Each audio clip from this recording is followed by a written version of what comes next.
I'm Marshall Harris. Let's talk about the three things we learned on day 2 of Bears training camp practice. One big thing we learned is that offensive coordinator Luke Getsy not really concerned with maybe, drop passes, which you think would be a real concern for an offensive coordinator, mainly because it is day 2 of practice. Instead, he's really focused on execution.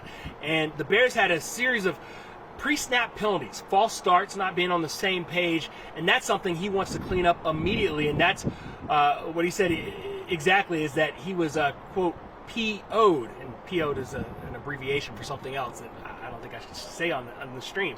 But he's really focused on that, and he's not really concerned about what you see offense versus defense until they get the pads on next week in the trenches. Number 2 thing we learned, Eddie Jackson sounds like a new man. He had a lackluster 2021 in the secondary, but the safety says he's now a leader. He's the oldest player in the secondary room with the corners and the safeties, and he feels like it's his time to set the example and to go 100% throughout the drills.